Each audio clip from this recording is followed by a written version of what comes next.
Hi, my name is Becky Penida. I am the Agriculture Conservation Planner here at Marion Soil and Water Conservation District. Thanks for joining us for Plan for Your Land. And I have a presentation on the application of our conservation practices in livestock production. So I grew up raising some livestock. I have been involved in sheep production for basically my entire life.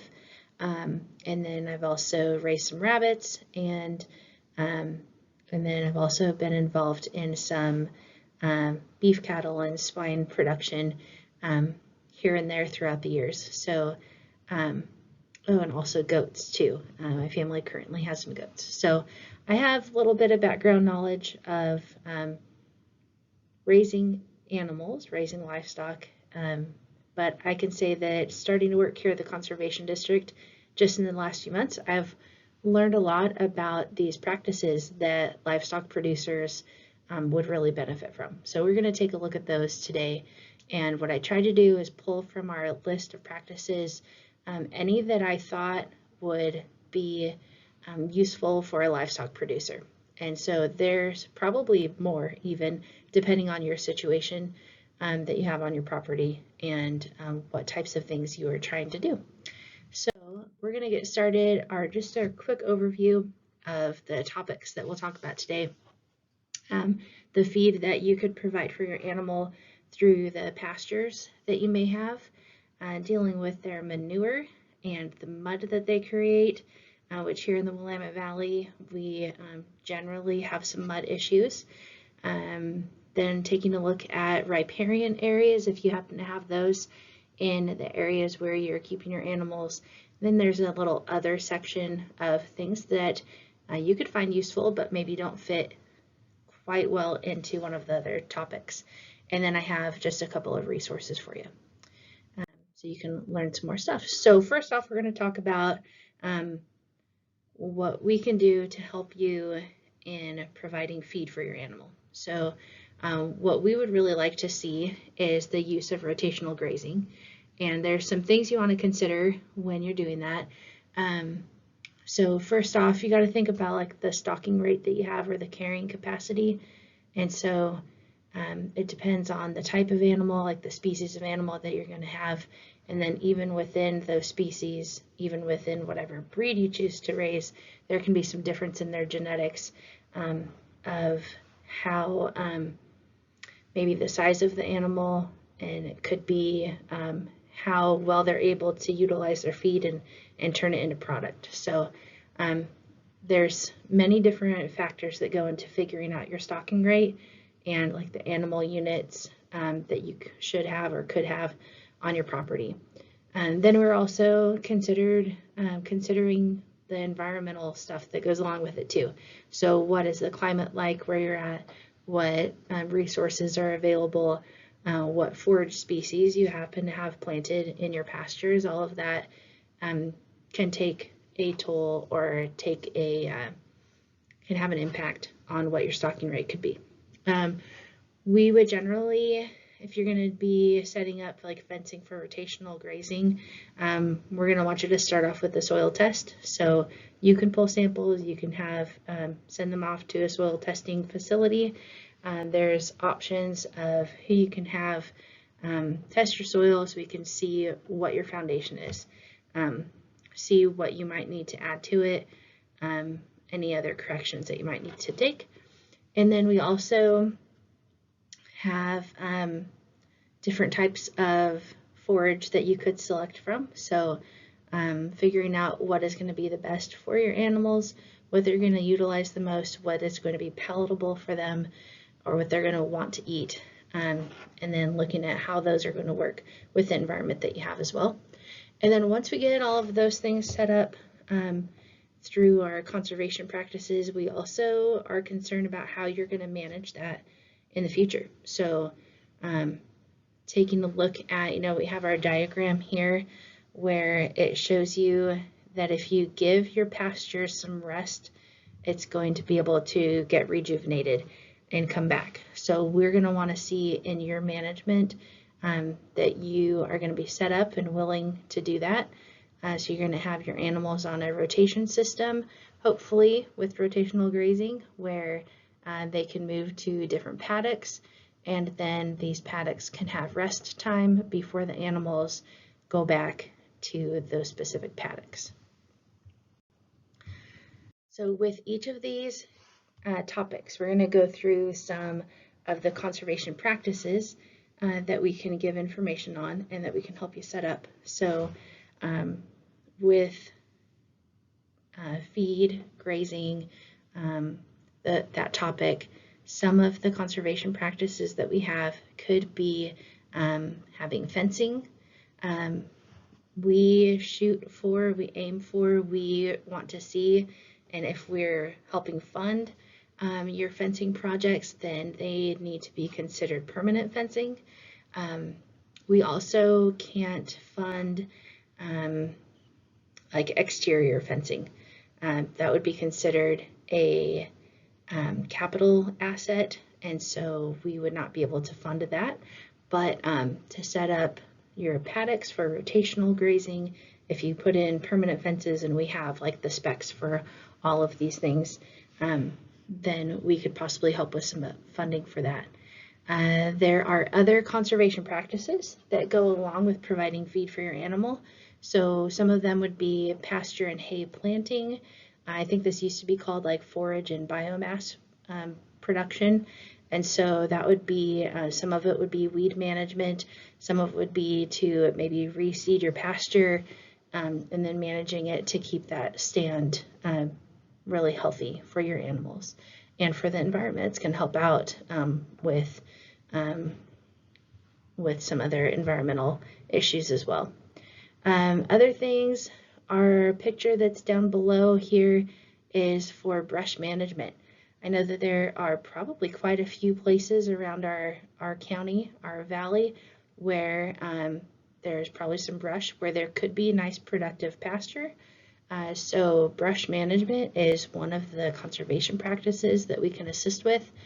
There's also these other ones, so grazing land, mechanical treatments.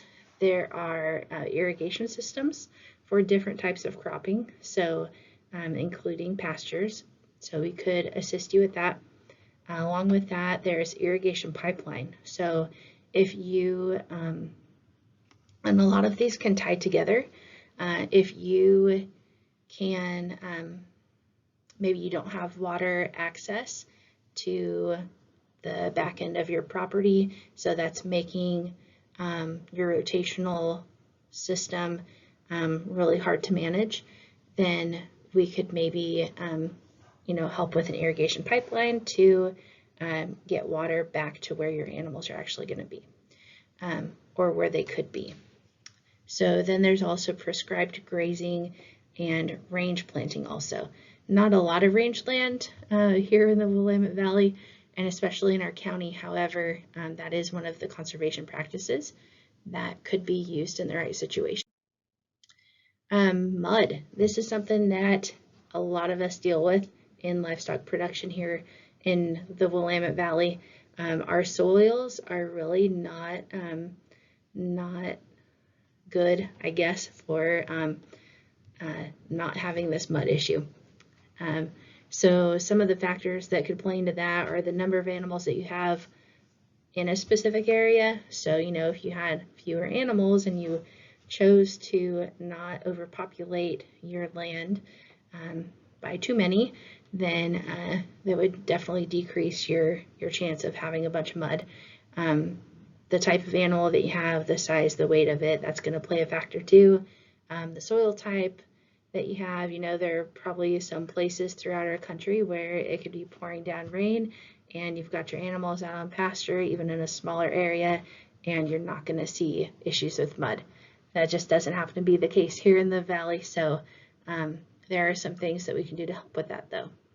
And then with the weather, if we get large amounts of rain in a small period of time, doesn't have enough time to really infiltrate down through the soil, then that's definitely going to play a role too. So some of the conservation practices that we could help you with in order to control that mud.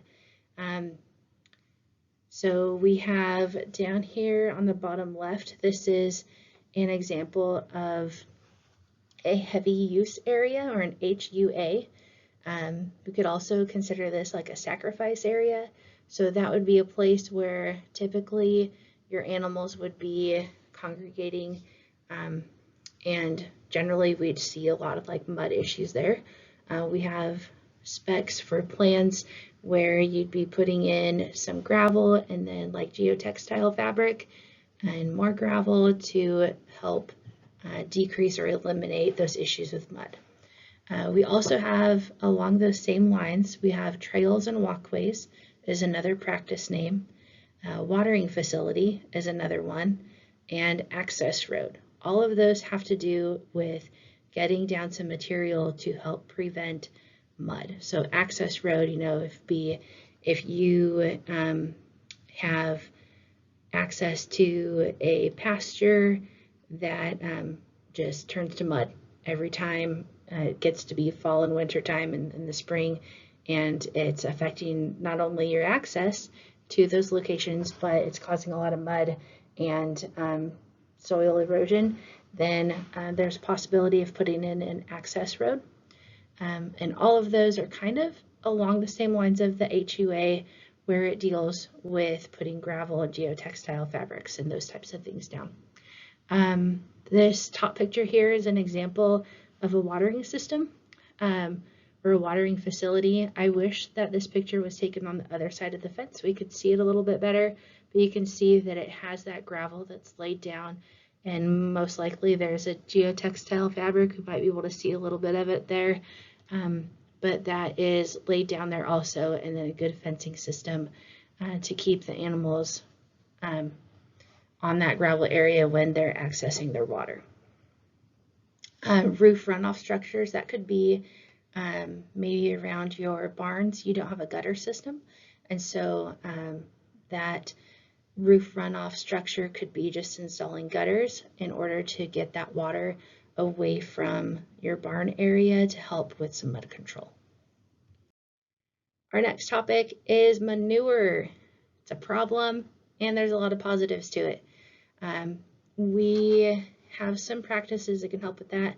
You know, advantages to having manure is that you are basically supplying your own nutrients and fertilizers that you could then be putting on your pastures to help them grow, and it's going to be really beneficial in the end for your animals. You can use it as a soil amendment, so not just adding nutrients, but adding organic matter that's going to help the composition of your soil.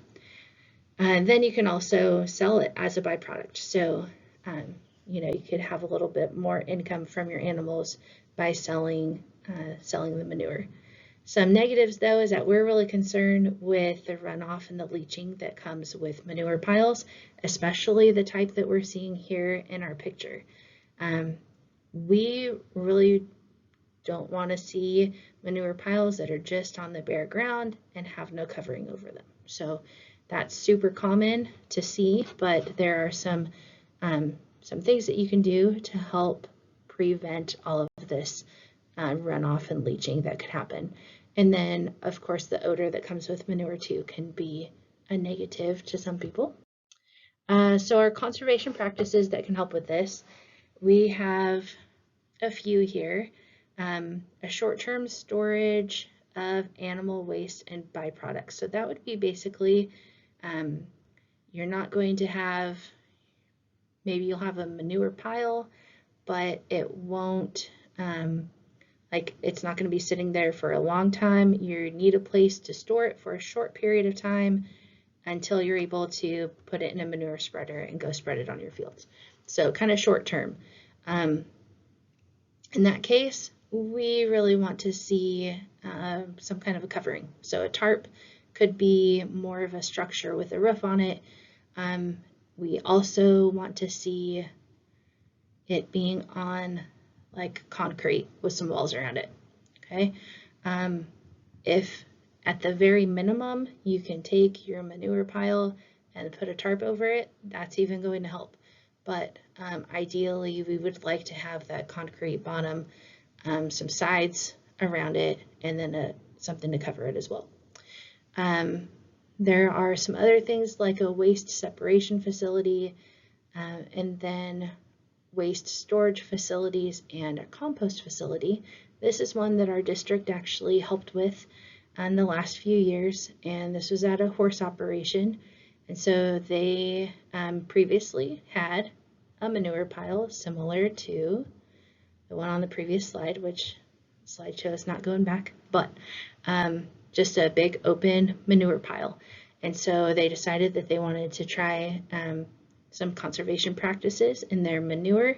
So they constructed this nice compost facility, and it has, I think there's like some air that's going through the different sections of it so that it's adding air to the manure to get it composting really good. Okay, next up is talking about some riparian areas. The picture that's posted there on our initial page for it is one that we don't want to see. We would really want to not have your livestock into our waterways. And so if we manage our riparian areas well, there's some awesome benefits to it. So we're going to be reducing erosion and improving the stability of the soils around the stream bank. It's going to help provide or improve habitat for fish, wildlife, and habitat for your livestock. And then it's going to improve and maintain water quality as well. And we have some practices that can help in keeping your animals away from these waterways.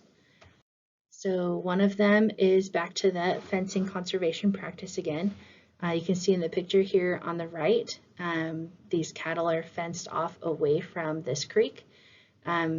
We would also be able to follow up with, maybe we could do this in different phases, but get the animals fenced back away from the water, and then have some plantings of some different stuff that's along here, along the banks to help with that stream bank, with that riparian area, and really build it up. Riparian herbaceous cover would be part of like planting different things along your streams. And then we also can do stream crossing. So that's this other picture here. You can see, sometimes how your property is set up. You need to be able to get your animals through the water or above the water or around it or whatever. So we can set up stream crossings. And in this one, they have it gated off so that only at specific times they'd be able to let the animals through. So there are things that you can do to still utilize the area that you have, but still protect it also and help conserve it. Okay, so then our other section.